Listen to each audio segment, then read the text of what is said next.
আসসালামু আলাইকুম। সবাইকে স্বাগত জানাচ্ছি। আমি নাসরুল ইসলাম তন্ময়। শুরুতে বিআরবি কেবল সংবাদ শিরোনাম। বাংলাদেশের সর্বশেষ গুরুত্বপূর্ণ আপডেট সংবাদে আপনাকে স্বাগত।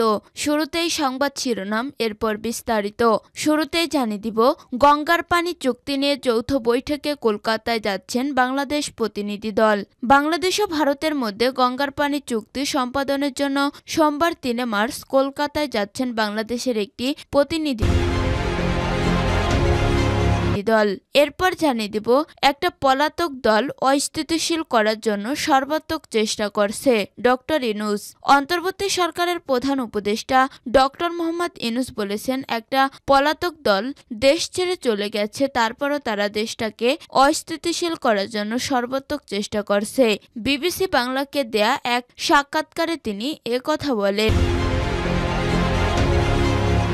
এদিকে জিয়া চ্যারিটেবল ট্রাস্ট মামলায় খালেদা জিয়া খালাস, আপিল বিভাগ। জিয়া চ্যারিটেবল ট্রাস্ট মামলায় বিএনপি চেয়ারপারসন খালেদা জিয়াকে খালাস দিয়েছেন আপিল বিভাগ। সোমবার ৩ মার্চ সকালে বিচারপতি মোহাম্মদ আশফাকুল ইসলামের নেতৃত্বাধীন আপিল বিভাগ এই আদেশ দেন। এরপর জানিয়ে দিব, রাজশাহীতে ট্রাক অ্যাম্বুলেন্সের সংঘর্ষে নিহত ৩। রাজশাহীতে ট্রাক ও অ্যাম্বুলেন্সের সংঘর্ষে ৩ জন মৃত্যুবরণ করেছেন। এছাড়া আহত হয়েছেন আরও ৩ জন। সোমবার ৩ মার্চ ভোর 4:30টার দিকে রাজশাহী চাঁপাইনবাবগঞ্জ মহাসড়কে গোদাগাড়ী উপজেলার রাজবাড়ী হাট এলাকায় এ দুর্ঘটনা ঘটে। এদিকে মাদারীপুরে অগ্নিকাণ্ড, ৩ দোকানে ভস্মীভূত, ৭ লক্ষাধিক টাকার ক্ষয়ক্ষতি। মাদারীপুরের শিবচরে একটি বাজারে ভয়াবহ অগ্নিকাণ্ডের ঘটনা ঘটেছে।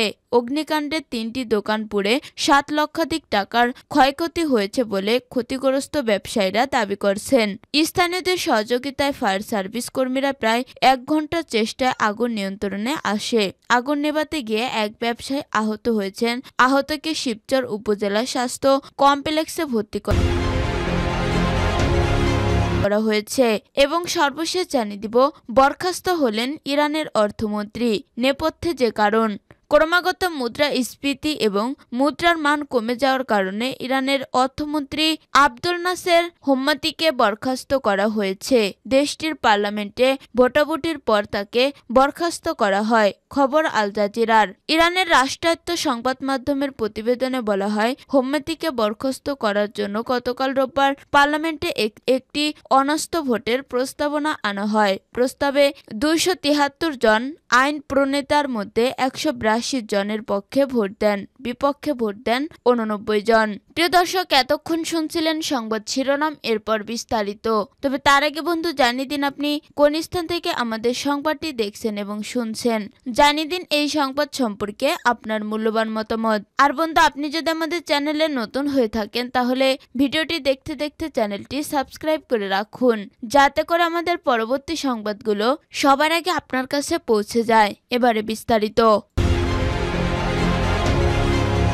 গঙ্গার পানি চুক্তি নিয়ে যৌথ বৈঠকে কলকাতা যাচ্ছেন বাংলাদেশ প্রতিনিধি দল। বাংলাদেশ ও ভারতের মধ্যে গঙ্গার পানি চুক্তি সম্পাদনের জন্য সোমবার ৩ মার্চ কলকাতায় যাচ্ছেন বাংলাদেশের একটি প্রতিনিধি দল। ৫ দিনের সফরে তারা কলকাতায় পানি চুক্তি সংক্রান্ত বৈঠক করা ছাড়াও ফারাক্কাবাদ পরিদর্শন করবেন।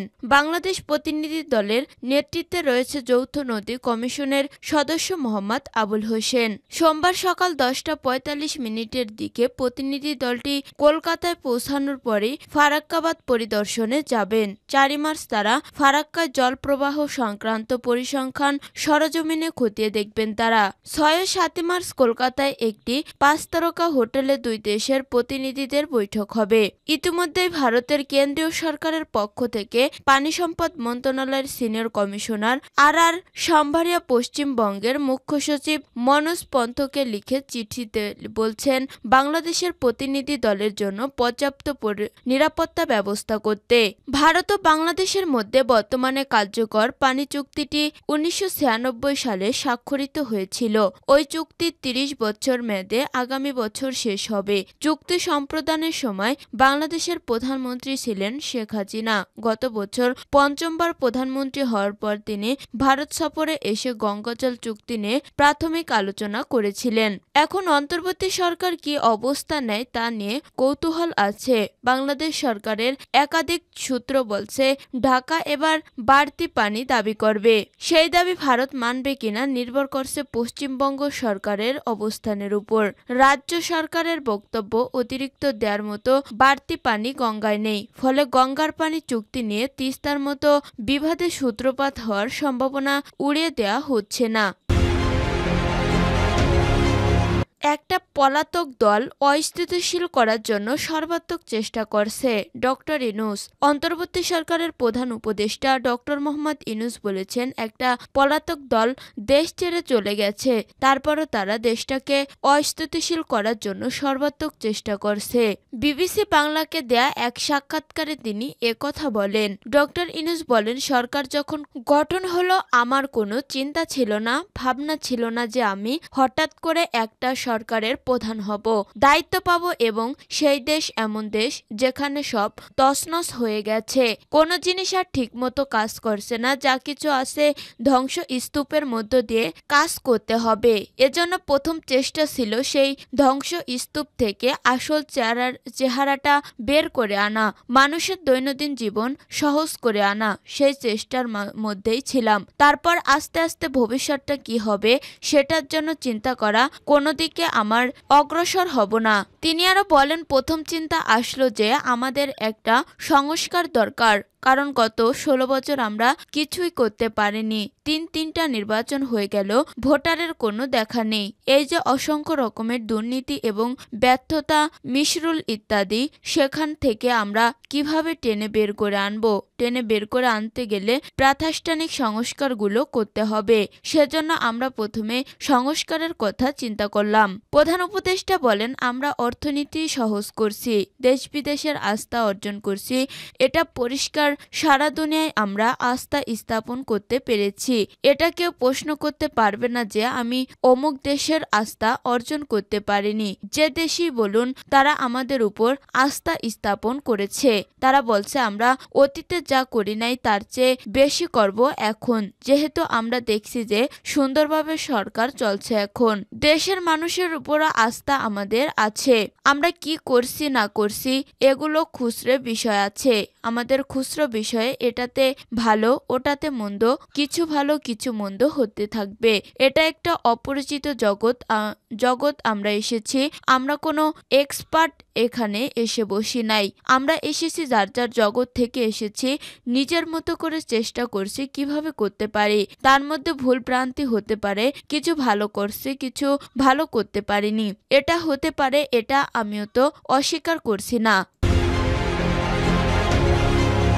জিয়া চ্যারিটেবল ট্রাস্ট মামলায় খালেদা জিয়া খালাস, আপিল বিভাগ।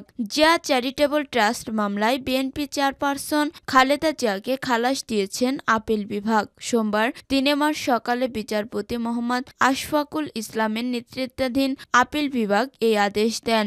গত 23 ফেব্রুয়ারি জিয়া চ্যারিটেবল ট্রাস্ট দুর্নীতি মামলায় বিএনপি চেয়ারপারসন খালেদা জিয়াকে 7 বছরের দণ্ড থেকে খালাসের রায়ের বিরুদ্ধে আপিল বিভাগে আবেদন করে রাষ্ট্রপক্ষ ও দুর্নীতি দমন কমিশন। পরে শুনানির জন্য 2 মার্চ দিন ধার্য করে আদালত। তবে দুদকের আবেদনের শুনানি পিছিয়ে 3 মার্চ ধার্য করে আদালত। এর আগে গত 27 নভেম্বর এই মামলায় 7 বছরের দণ্ড থেকে তাকে খালাস দেন হাইকোর্ট। প্রসঙ্গত 2018 সালের অক্টোবরে জিয়া চ্যারিটেবল ট্রাস্ট দুর্নীতি মামলায় খালেদা জিয়াকে 7 বছরের সশ্রম কারাদণ্ড দেন আদালত। পাশাপাশি অপর 3 আসামিকেও একই মেয়াদে কারাদণ্ড প্রদান করেন আদালত। এছাড়া প্রত্যেককে 10 লাখ টাকা করে জরিমানা ও ট্রাস্টের নামে কেনা কাকরাইলে 42 কাঠা জমি বাজেয়াপ্ত করে রাষ্ট্রের অনুকূলে নেওয়ারও সিদ্ধান্ত দেওয়া হয়েছে। পরে এই রায়ের বিরুদ্ধে আপিল করেন খালেদা জিয়া। রাজশাহীতে ট্রাক অ্যাম্বুলেন্সের সংঘর্ষে নিহত 3। রাজশাহীতে ট্রাক ও অ্যাম্বুলেন্সের সংঘর্ষে 3 জন নিহত হয়েছে। এছাড়া আহত হয়েছে আরও 3 জন। সোমবার 3 মার্চ ভোর 4:30টার দিকে রাজশাহী চাঁপাইনবাবগঞ্জ মহাসড়কে গোদাগাড়ী উপজেলার রাজবাড়ী হাট এলাকায় এই দুর্ঘটনা ঘটে। নিহতরা হলেন রাজশাহী নগরীর হোসেনীগঞ্জ এলাকার জাফর হক 45, গোদাগাড়ী উপজেলার ঠাকুরবন গ্রামের সুন্দরী 60 ও একই গ্রামের গ্রামের আদরি ৩৫। ঘটনাস্থলে এই ৩ জনের মৃত্যু হয়। এছাড়া ফায়ার সার্ভিসের কর্মীরা এক নারীসহ আরও ৩ জনকে উদ্ধার করে রাজশাহী মেডিকেল কলেজ রামেক হাসপাতালে ভর্তি করেছেন। গোদাগাড়ী থানার ভারপ্রাপ্ত কর্মকর্তা ওসি রুহুল আমিন জানান, রোগী নিয়ে অ্যাম্বুলেন্সটি গোদাগাড়ী থেকে রাজশাহী যাচ্ছিল।